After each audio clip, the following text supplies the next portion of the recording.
Hello' everyone, তোমালোকক স্বাগতম জনাইছোঁ মোৰ এই ইউটিউব চেনেলটোলৈ। তোমালোক যিসকল ছাত্ৰ ছাত্ৰীয়ে এইবাৰ এইচএছ ফাৰ্ষ্ট ইয়েৰ ফাইনেল দি আছা, তেওঁলোকৰ কাৰণে আজি মই পলিটিকেল চায়েন্সৰ কোনখিনি কুৱেশ্যন তোমালোকে চাব লাগিব বা কেনেকুৱা ধৰণৰ পেটাৰ্ণত তোমালোকৰ পলিটিকেল চায়েন্সৰ কুৱেশ্যনখন আহিব, মই সেইটোৰ ওপৰতে তোমালোকক এই ভিডিঅ'টোত জনাই দিবলৈ আহিছোঁ। তোমালোকক আমি সেই বস্তুখিনি যিখিনি মই বস্তু তোমালোকক মানে কুৱেশ্যন ক'ম, সেইখিনি কুৱেশ্যন তোমালোকে ভালকৈ পঢ়িবা ঘৰত, তোমালোকৰ এক্সাম ভাল হ'ব। গতিকে এতিয়া আমি প্ৰথমতে আমি পলিটিকেল চায়েন্সৰ পেপাৰখন কেনেধৰণে আহে পেটাৰ্ণটো চাই লওঁ। এতিয়া চোৱা, মই এনেকৈ লিখি লৈছোঁ বস্তুটো। কুৱেশ্যন নম্বৰ 1ৰ পৰা 40লৈকে তোমালোকৰ MCQ থাকিব 1 into 40 মাৰ্কছৰ। তোমালোকে জানা যে তোমালোকৰ পেপাৰখন 80 মাৰ্কছৰ অৰিজিনেল থাকিব, 50% ডেছক্ৰিপটিভ এণ্ড 50% অবজেক্টিভ হ'ব, হয়নে? তাৰে 40 মানে যিহেতু 80 হ'লে 40 তোমাৰ MCQ, 40 তোমাৰ থিয়ৰী লিখিব লাগিব। গতিকে 41 নম্বৰ কুৱেশ্যনটোত তোমালোকৰ 2 মাৰ্কৰ কুৱেশ্যন থাকিব। তোমালোকৰ 2 মাৰ্কছৰ কুৱেশ্যন, প্ৰত্যেকটো কুৱেশ্যন 41 নম্বৰখিনিত ৰোমান সংখ্যাত 1, 2, 3 এনেকৈ থাকিব। তোমালোকৰ তাতে তোমালোকৰ 10টা কুৱেশ্যন দিব, তাৰে তোমালোকে 5টা কৰিব লাগিব, 2 × 5 = 10 নম্বৰ হৈ গ'ল। তাত কুৱেশ্যন নম্বৰ 42 কেৰিজ 3 মাৰ্কছ, মানে প্ৰত্যেকটো কুৱেশ্যনত 42 নম্বৰ কুৱেশ্যনটোত তোমালোকৰ তাতো ঠিক এইদৰে ৰোমান সংখ্যাত 1, 2, 3, 4 এনেকৈ দিয়া থাকিব। 10টা কুৱেশ্যনত তোমালোকে 5টা কৰিব লাগিব, 3 × 5 = 15, প্ৰত্যেকটো কুৱেশ্যনত 3কৈ থাকিব। আৰু কুৱেশ্যন নম্বৰ 43 তোমালোকৰ তাতো ৰোমান সংখ্যাত থাকিব আৰু 5কৈ থাকিব, প্ৰত্যেকটো কুৱেশ্যনত 3টা কৰিব লাগিব তোমালোকে 15 নম্বৰ। 6টাৰ ভিতৰত তোমালোকে এনি 3 কৰিব লাগিব, হয়নে নহয়? এনেকুৱা টাইপৰে আমাৰ পেটাৰ্ণটো এনেকুৱা টাইপৰে হ'ব, মানে কুৱেশ্যন পেপাৰখনৰ। গতিকে এতিয়া আমি কুৱেশ্যন পেপাৰখনৰ থিয়ৰী পাৰ্টৰ কেনেকুৱা ধৰণৰ কুৱেশ্যন চাব লাগিব মই তোমালোকক দেখুৱাই দিছোঁ। চোৱা, তোমালোকে এইখিনি কুৱেশ্যন চাব পাৰা যে এইখিনি কুৱেশ্যন গাঁথনিগত হিংসাৰ 2টা ধৰণ উল্লেখ কৰা, ইম্পৰ্টেণ্ট কুৱেশ্যন। স্বাধীনতা উপভোগ কৰোঁতে কিছুমান বাধা কিয় প্ৰয়োজন, আৰু জাতীয়তাবাদৰ 2টা উপাদান, এইবিলাক গুড কুৱেশ্যন, এইবিলাক তোমালোকে চাব লাগিব। নেক্সট তোমালোকে চাব পাৰা যে এইটো কুৱেশ্যন গোলকীয় নাগৰিকত্ব বুলিলে কি বুজা, ইম্পৰ্টেণ্ট কুৱেশ্যন। তাৰপিছতে সমতাৰ 2টা ধৰণ উল্লেখ কৰা, সামাজিক ন্যায় বুলিলে কি বুজা, ইম্পৰ্টেণ্ট কুৱেশ্যন। তাৰপিছত তোমালোকৰ ৰাজনৈতিক তত্ত্বৰ বিষয়বস্তু উল্লেখ কৰা, ব্যক্তি স্বতন্ত্ৰতা বুলিলে কি বুজা, এইখিনি কুৱেশ্যন বহুতেই ভাল। জাতীয় আত্মনিয়ন্ত্ৰণৰ অধিকাৰ মানে কি বুজা, ইম্পৰ্টেণ্ট কুৱেশ্যন। এইখিনি তোমালোকে 2 মাৰ্কৰ কাৰণে তোমালোকে চাব পাৰিবা। তাৰপিছতে আৰু তোমালোকে 2 মাৰ্কৰ কাৰণে কেনেকুৱা চাব লাগিব মই তোমালোকক ইয়াত দেখাই দিছোঁ।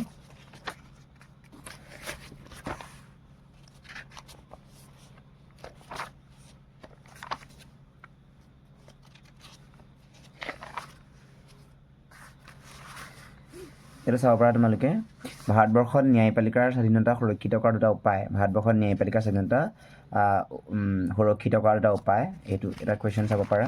নেক্সট তোমালোকে চাব পাৰা এইখিনি এনেকুৱা ধৰণৰ কুৱেশ্যন যে বাধাজনক আটক ব্যৱস্থা বুলিলে কি বুজা, ইম্পৰ্টেণ্ট কুৱেশ্যন। ভাৰতবৰ্ষক গণৰাজ্য বুলি কোৱাৰ কাৰণ কি।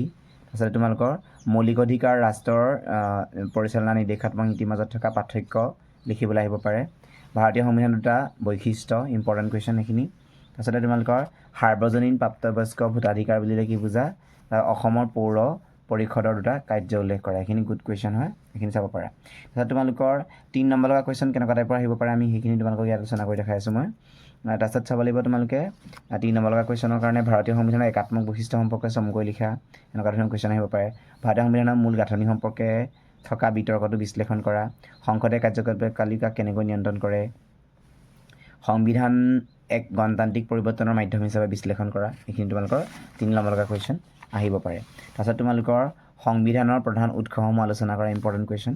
ৰাষ্ট্ৰপতি শাসনৰ সময়ত ৰাজ্যপালৰ ভূমিকা সম্পৰ্কে আলোচনা কৰা, লোকসভাৰ ক্ষমতা আৰু কাৰ্যাৱলী ব্যাখ্যা কৰা, এইবিলাক বহুতেই গুৰুত্বপূৰ্ণ কুৱেশ্যন, তোমালোকে এইখিনি চাব পাৰিবা।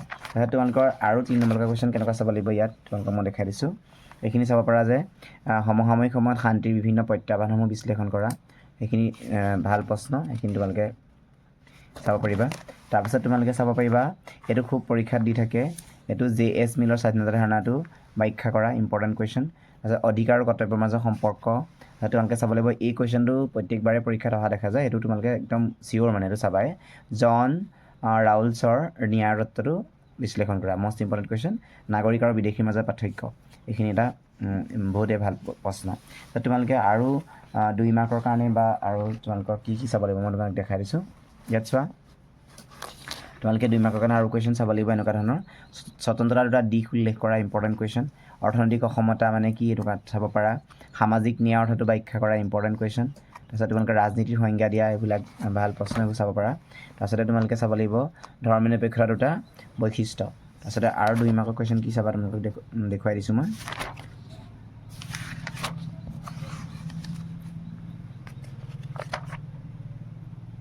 আৰু এইবিলাক চাব পাৰা বন্দী প্ৰত্যক্ষীকৰণ কি ইম্পৰ্টেণ্ট কুৱেশ্যন সমানুপাতিক প্ৰতিনিধিত্ব পদ্ধতিৰ দুটা গুণ উল্লেখ কৰা ভাৰতীয় সংবিধানৰ দুটা অযুক্তৰাষ্ট্ৰীয় বৈশিষ্ট্য ইম্পৰ্টেণ্ট কুৱেশ্যন এইবিলাক তেনেকুৱা ধৰণৰ কুৱেশ্যন চাব লাগিব তাৰপিছতে তোমালোকে চাব লাগিব এইটো উচ্চ ন্যায়ালয়ৰ ন্যায়াধীশ হিচাপে নিযুক্তি লাভ কৰিবলৈ প্ৰয়োজনীয় দুটা অৰ্হতা উল্লেখ কৰা এইবিলাক গুড কুৱেশ্যন এইবিলাক চাব লাগিব তাৰপিছত তোমালোকে 4 নম্বৰৰ কাৰণে কেনেকুৱা ধৰণৰ বা 3 নম্বৰৰ কাৰণে কেনেকুৱা চাবা এইটো মই অলপ দেৰিত কৈ আহিছিলোঁ জন ৰাউলছৰ ন্যায় তত্ত্বটোৰ ওপৰত লিখা এইটো চাব লাগিব আৰু তোমালোকে চাবা যে বিশ্ব নাগৰিকত্বৰ ওপৰত যদি টোকা লিখা ইম্পৰ্টেণ্ট কুৱেশ্যন এনেকুৱা ধৰণৰ কুৱেশ্যন তোমালোকৰ 3 মাৰ্কছত দিব পাৰে তাৰপিছত তোমালোকে আৰু চাবা এইটো কুৱেশ্যন এইটো কুৱেশ্যন তোমালোকৰ 5 নম্বৰ লগা কুৱেশ্যন দিব পাৰে যে ৰাজনৈতিক তত্ত্ব বুলিলে কি বুজা ৰাজনৈতিক তত্ত্ব অধ্যয়নৰ উপযোগিতা চমুকৈ লিখা উপযোগিতা বা প্ৰয়োজনীয়তা কি দেই উপযোগিতা বা প্ৰয়োজনীয়তা কি তোমালোকে লিখিব পাৰিবা তাৰপিছত চোৱা জাতীয়তাবাদৰ ওপৰত থকা সীমাবদ্ধতাসমূহ চমুকৈ লিখা মষ্ট ইম্পৰ্টেণ্ট কুৱেশ্যন আৰু তোমালোকে এইটো চাব লাগিব ৰাজনৈতিক তত্ত্বৰ বিষয়বস্তু আলোচনা কৰা স্বাধীনতাৰ বিভিন্ন প্ৰকাৰসমূহ আলোচনা কৰা মষ্ট ইম্পৰ্টেণ্ট কুৱেশ্যন সেইখিনি তোমালোকে চাব পাৰিবা তাৰপিছত তোমালোকৰ আৰু 3 নম্বৰ লগা কুৱেশ্যন তোমালোকে এনেকুৱা ধৰণৰ কুৱেশ্যন দিব পাৰে যে আমাক এখন স্বাধীন ন্যায়পালিকাৰ কিয় প্ৰয়োজন ইম্পৰ্টেণ্ট কুৱেশ্যন তাৰপিছত তোমালোকে চাব পাৰা যে ক্ষমতা বিকেন্দ্ৰীকৰণ বুলিলে কি বুজা 3 নম্বৰ লগা কুৱেশ্যন লোকসভাৰ ক্ষমতা আৰু কাৰ্যাৱলী সম্পৰ্কে আলোচনা কৰা বিধানসভাৰ ক্ষমতা আৰু কাৰ্যাৱলী সম্পৰ্কে আলোচনা কৰা এইখিনি বহুতেই ভাল প্ৰশ্ন তাৰপিছত তোমালোকে এই বস্তুটো চাব পাৰা তোমালোকৰ 5 নম্বৰ লগা কুৱেশ্যনৰ কাৰণে 73তম সংবিধান সংশোধনী আইনৰ বৈশিষ্ট্যসমূহ চমুকৈ আলোচনা কৰা বা এইটো কুৱেশ্যন চাব পাৰা তোমালোকে সাধাৰণ আইন প্ৰণয়ন প্ৰক্ৰিয়াৰ ওপৰত আলোকপাত কৰা এইখিনি গুড কুৱেশ্যন তোমালোকে চাব পাৰিবা তাৰপিছত তোমালোকৰ আৰু মই কেইটামান তোমালোকে আৰু চাবা মই দেখুৱাই দিম তোমালোকক চোৱা এনেকুৱা ধৰণৰ কুৱেশ্যন আহিব পাৰে যে সংবিধানৰ দুটা কাৰ্য উল্লেখ কৰা দিছে ন সংবিধানৰ দুটা কাৰ্য লিখি থোৱা আছে তাতে মই তাৰপিছত তোমালোকে ভাৰতীয় সংবিধানৰ দুটা একাত্মক বৈশিষ্ট্য উল্লেখ কৰা এইবিলাক তোমালোকৰ কুৱেশ্যন তাৰপিছত নেক্সট তোমালোকে চাব পাৰিবা যে ভাৰতীয় সংবিধানৰ দুটা সীমাবদ্ধতা তাৰপিছতে তোমালোকৰ এইখিনি বহুতেই ভাল প্ৰশ্ন তোমালোকে এইবোৰ চাব পাৰিবা তাৰপিছত চাব পাৰিবা যে তোমালোকৰ ভাৰতীয় সংবিধানৰ দুটা বৈশিষ্ট্য এইবিলাক লিখিত সংবিধান 2 তৰপীয়া চৰকাৰ এইবিলাক আছে বৈশিষ্ট্য তাৰপিছতে সাংবিধানিক বিভাজন সৰ্বোচ্চ ন্যায়ালয় এইবিলাক তোমালোকৰ বৈশিষ্ট্য তাৰপিছতে তোমালোকে চাব লাগিব যে ভাৰতীয় সংবিধানৰ 4টা বৈশিষ্ট্য এইখিনি চাব পাৰিবা দীৰ্ঘতম সংবিধান লিখিত সংবিধান ভাৰতীয় সংবিধান নমনীয় আৰু দৃঢ় এইবিলাক তাৰপিছত তোমালোকে চাব পাৰিবা মৌলিক অধিকাৰ এইবিলাক তাৰপিছতে ভাৰতীয় সংবিধানৰ উৎসসমূহ আলোচনা কৰা বা উৎসসমূহ কি ভাৰত চৰকাৰ আইনৰ পৰা আমি ভাৰতীয় সংবিধানখন লোৱা হৈছিলে হয়নে নহয় তাৰপিছত তোমালোকৰ ব্ৰিটেইনৰ সংবিধান শাসন ব্যৱস্থা তাৰপিছতে সংবিধান সভাৰ আলোচনাৰ বিতৰ্ক সংবিধান সংশোধন এইখিনি কুৱেশ্যন এইখিনি তোমালোকৰ ইম্পৰ্টেণ্ট কুৱেশ্যন হয়নে নহয় তাৰপিছত তোমালোকে চাব পাৰা সংবিধানৰ 4টা তাৎপৰ্য উল্লেখ কৰা এইখিনি তোমালোকৰ সংবিধান 4টা তাৎপৰ্য উল্লেখ কৰা এইখিনি চাব পাৰা তোমালোকে এইখিনি তোমাৰ কিতাপততো পায়ে যাবা তোমালোকৰ কিতাপ লগত আছেই যিহেতু মই জাষ্ট কুৱেশ্যনখিনি দেখাই দিছোঁ তোমালোকে ইয়াৰ এনচাৰো লিখা আছে বাৰু এইখনত মোৰ তাৰপিছত চোৱা এইটো চাব পাৰা যে সংবিধান কিয় লাগে ইয়াৰ গুৰুত্ব কি ইয়াৰ কাৰণ লিখা ইম্পৰ্টেণ্ট কুৱেশ্যন তোমালোকে এইবোৰ চাব পাৰা এইবিলাক দেই এইবিলাক চাব পাৰিবা তাৰপিছত তোমালোকৰ এইটো চেপ্টাৰৰ পৰা আমি চাম যে ভাৰতীয় নাগৰিকৰ দুটা মৌলিক কৰ্তব্য এইবিলাক 2টা লিখিবলৈ আহিব পাৰে বা 3টা লিখিবলৈ আহিব পাৰে চাই থবা তাৰপিছতে তোমালোকৰ মৌলিক অধিকাৰ নিৰ্দেশাত্মক নীতিৰ পাৰ্থক্য এইটো এটা গুড কুৱেশ্যন হয় এইটো পৰীক্ষাত খুব দি থাকে ইয়াত মই 4টা পাৰ্থক্য লিখি থোৱা আছে তোমালোকে 4টা পাৰ্থক্য চাই ল'ব পাৰিবা ইয়াত 4টা পাৰ্থক্য লিখা আছে হয়নে চাই ল'বা তাৰপিছতে আমি চাব লাগিব তোমালোকৰ আৰু এইখিনি চাব লাগিব যে মৌলিক অধিকাৰ সীমাবদ্ধতা মৌলিক অধিকাৰ কিছুমান সীমাবদ্ধতা আছে সীমাবদ্ধতাসমূহ কি এইটো চাব পাৰিবা ইয়াত প্ৰথম 1 নম্বৰ সীমাবদ্ধতাটো তাৰপিছত 2 নম্বৰ ইয়াত লিখি থোৱা আছে 4টা সীমাবদ্ধতা ধুনীয়াকৈ সেইটো তাৰপিছতে আমি চাম নিৰ্দেশাত্মক নীতিসমূহ বাদযোগ্যনে এইটো তোমালোকৰ ইয়াতে লিখা আছে এইটো চাই ল'বা তাৰপিছতে আমি চাম ভাৰতীয় সংবিধানত উল্লেখ থকা মৌলিক অধিকাৰ বৈশিষ্ট্যবিলাক চাব লাগিব এইটো ইম্পৰ্টেণ্ট কুৱেশ্যন এইখিনি বৈশিষ্ট্য হয় তাৰপিছতে নাগৰিকৰ 4টা মৌলিক কৰ্তব্য এই 4টা নাগৰিকৰ মৌলিক কৰ্তব্য ৰাষ্ট্ৰ পৰিচালনাৰ নিৰ্দেশাত্মক নীতিসমূহ কি সেইটো এটা কুৱেশ্যন ভাল কুৱেশ্যন চাব পাৰা তাৰপিছতে আমি চাম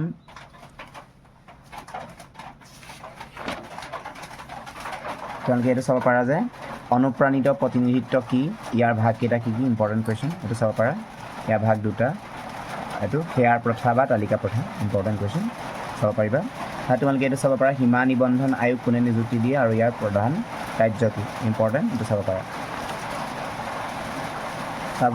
তাৰপিছত তোমালোকে সাৰ্বজনীন প্ৰাপ্তবয়স্ক ভোটাধিকাৰ কি ইয়াৰ তোমালোকে সপক্ষে যুক্তি দিয়া এনেকুৱা ধৰণৰ কুৱেশ্যন চাব পাৰা তোমালোকৰ এইখিনি সপক্ষে যুক্তি দিয়া ইয়াত আছে তোমালোকৰ এইখিনি চাব পাৰিবা তাৰপিছতে আৰু চাব লাগিব তোমালোকৰ কাৰ্যপালিকাৰ ওপৰত তোমালোকে চাব লাগিব যে ভাৰতৰ ৰাষ্ট্ৰপতিৰ জৰুৰীকালীন ক্ষমতাসমূহ ব্যাখ্যা কৰা ইম্পৰ্টেণ্ট কুৱেশ্যন এইটো জাতীয় জৰুৰী অৱস্থা তাৰপিছত তোমালোকৰ ৰাজ্যত সাংবিধানিক অচলাৱস্থাৰ জৰুৰী অৱস্থা আৰু আৰ্থিক জৰুৰী অৱস্থা তিনিটাই জৰুৰী অৱস্থা ঘোষণা কৰা হয় এইটো চাই থাকা তাৰপিছত তোমালোকে আৰু এটা চাবা যে এইটো ভাৰতৰ ৰাষ্ট্ৰপতিৰ 4টা কাৰ্যপালিকাৰ ক্ষমতা কি হ'ব এইটো তোমালোকে চাই থ'ব পাৰিবা এইটো ভাল কুৱেশ্যন তাৰপিছত তোমালোকে আৰু এটা চাবা যে ৰাজ্যিক বিত্তীয় আয়োগ কি ৰাজ্যিক বিত্তীয় আয়োগ কি এইটো মষ্ট ইম্পৰ্টেণ্ট কুৱেশ্যন 2 মাৰ্কৰ কাৰণে এইটো দিব পাৰে দেই ৰাজ্যিক বিত্তীয় আয়োগ কি নেক্সট তোমালোকে চাবা বিধানমণ্ডলৰ ওপৰত ইয়াত তোমালোকে চাবা যে লোকসভাৰ অধ্যক্ষৰ ক্ষমতা আৰু কাৰ্যাৱলী সম্পৰ্কে লিখা এইটো লোকসভাৰ অধ্যক্ষৰ ক্ষমতা আৰু কাৰ্যাৱলী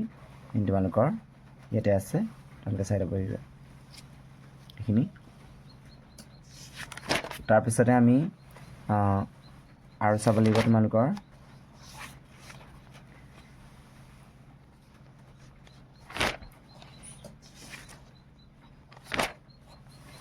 ন্যায়পালিকাৰ ওপৰত চাব পাৰিবা তোমালোকে ন্যায়পালিকাৰ 5টা বৈশিষ্ট্য ইম্পৰ্টেণ্ট কুৱেশ্যন এইটো ন্যায়পালিকাৰ 5টা বৈশিষ্ট্য চাব পাৰা তাৰপিছত তোমালোকে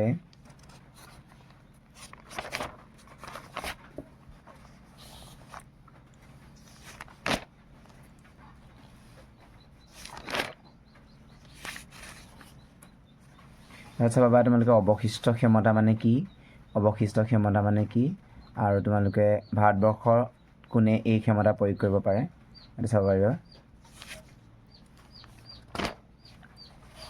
তাৰপিছতে চাবা তোমালোকে এইটো ন্যায়িক সক্ৰিয়তাই ন্যায়পালিকাৰো কাৰ্যপালিকাৰ মাজত বিবাদ সৃষ্টি কৰিব পাৰে বুলি তুমি ভাবানে ইয়াৰ কাৰণ কি এটা ইম্পৰ্টেণ্ট কুৱেশ্যন তোমালোকে এইটো চাব পাৰিবা এইটো চাই থ'বা দেই এইটো চাবা তোমালোকে ধুনীয়াকৈ দি থোৱা আছে এইটো চাবা এইটো এটা ভাল কুৱেশ্যন তাৰপিছত তোমালোকে যুক্তৰাষ্ট্ৰীয়বাদ এই চেপ্টাৰটোৰ পৰা তোমালোকে চাব লাগিব এইটো চাব পাৰা তোমালোকে ভাৰতবৰ্ষৰ কেন্দ্ৰত প্ৰাধান্যতাৰ 4টা কাৰণ এইটো এটা ইম্পৰ্টেণ্ট কুৱেশ্যন তোমালোকে এইটো চাবা তাৰপিছতে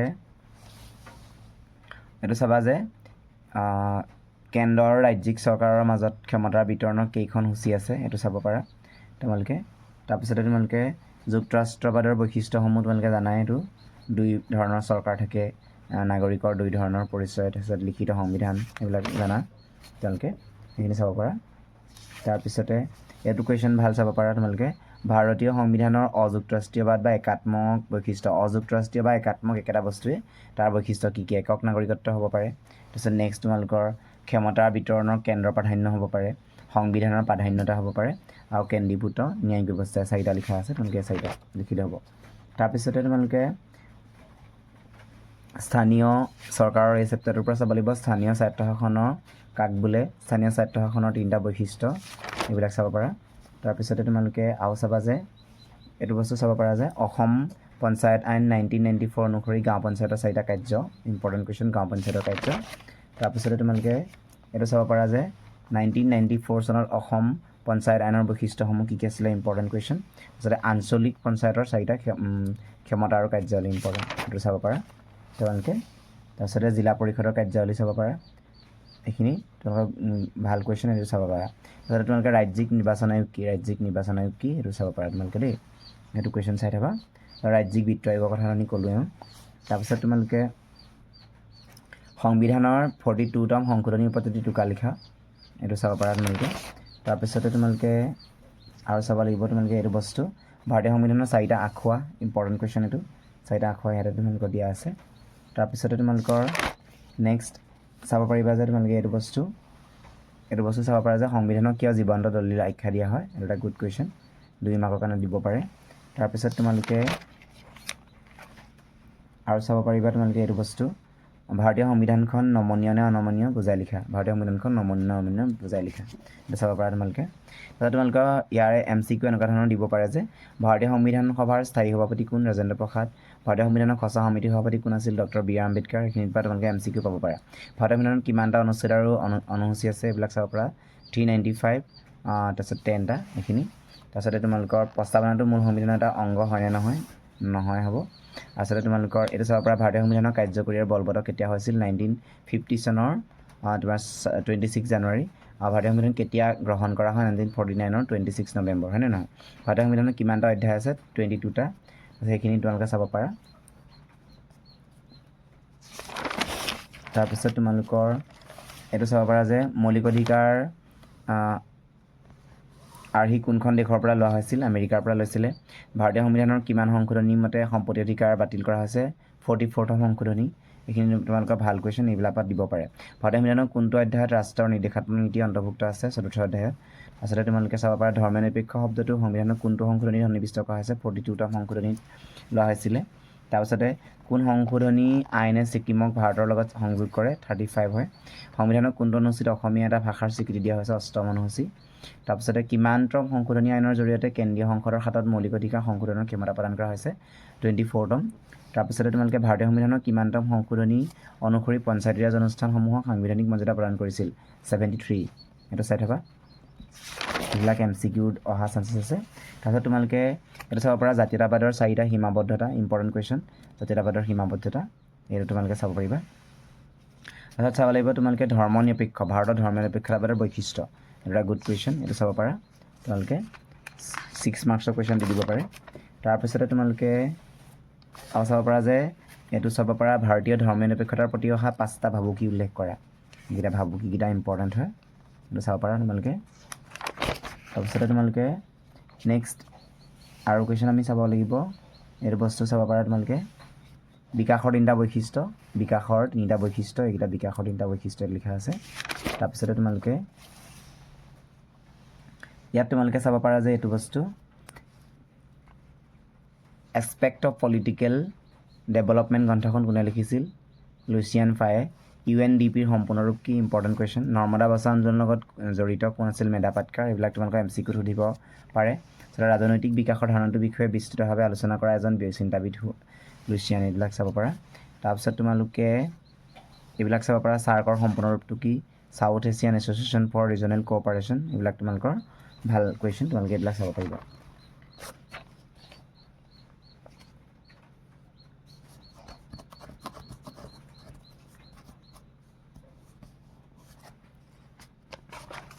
তাৰপিছত তোমালোকে চাব পাৰিবা যে এইটো চাব পাৰা যে ভাৰতবৰ্ষত সাম্প্ৰদায়িকতাবাদ সৃষ্টিৰ অৰিহণা যোগোৱা কাৰণসমূহ কি কি, ভাৰতত সাম্প্ৰদায়িকতাবাদ সৃষ্টিত অৰিহণা যোগোৱা কাৰণসমূহ কি কি, এইখিনি চাব পাৰা তোমালোকে।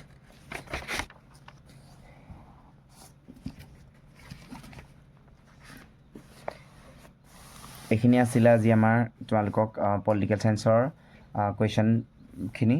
তোমালোকৰ MCQৰ কাৰণে মই যদি নেক্সট এটা ভিডিঅ' পাৰোঁ, তোমালোকক MCQ কেনেকুৱা ধৰণৰ চাব লাগিব মই এটা ভিডিঅ' নেক্সট এটা বনাই দিম। আজিলৈ ইমানখিনি আছিল, ধন্যবাদ।